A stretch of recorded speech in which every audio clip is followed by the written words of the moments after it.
السلام عليكم يا سادة. وعليكم السلام ورحمة كيف الله. الأحوال؟ لاباس؟ لاباس بخير والحمد لله. نحن على مشارف الاحتفال بيوم العلم 16 أبريل. عندنا قامة من قامات العلم على مستوى واد عبدي السيد بالحداد أحمد. هل من كلمة لهذه الشخصية يا أستاذنا؟ تفضل. نعم، شكرا للأستاذ بالحداد مسعود. والحقيقة الاسم الحقيقي هو أحمد. يعني كان أستاذا مثابرا، كان أستاذا ممتازا، وقد تلقيت به في السنة الدراسية 75 و 76، كان أستاذ في اللغة العربية، ونفس الوقت كان مراسلا لي. كان مضبطا، وكان دائما يحضر قبل الوقت ب 15 أو 20 دقيقة.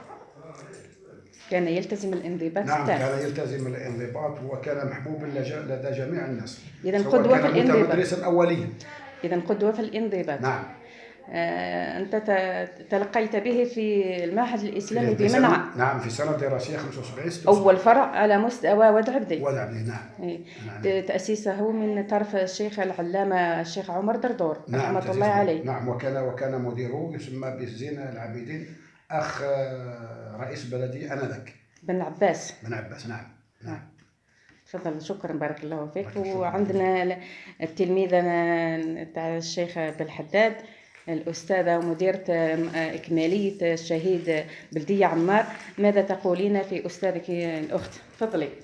السلام عليكم ورحمة الله. كان قمة في الانضباط، قمة في المواظبة، كان محبوب لدى الجميع كما سلف الذكر. بالنسبة لي مدير متوسط سليمان بالهوشات، إذن شخصية غنية عن كل تعريف، قمة،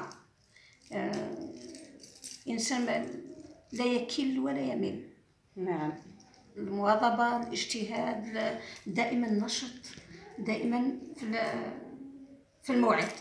وكان أيضا حسب المعلومات التي استقيتها من طرفه أنه هو من الأوائل الذين وضعوا اللبنة الأساسية لهذه المؤسسة. أكيد.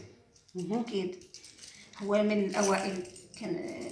كانوا يدرسوا في ابتدائية سليمان بالهوشات آنذاك. كانت ملحق. كان ملحق من بعد. كان افتتاح تاريخ الإنشاء بالنسبة للمتوسطة 85، والالتحاق بالنسبة للدراسة كان في 86. كان من الأوائل الدفعة الأولى نتاع ثانية العام. كان ممتاز بقمة في الانضباط. شكرا، بارك الله فيكم. إذن هذه هي المؤسسة إن شاء الله، مع الورود إن شاء الله الأمل إن شاء الله. ما شاء الله. ترتيب ونظام كؤوس إن شاء الله. ستكون للأجيال الجديدة النخبة في ثنية العهد إن شاء الله، سيشرفون المنطقة.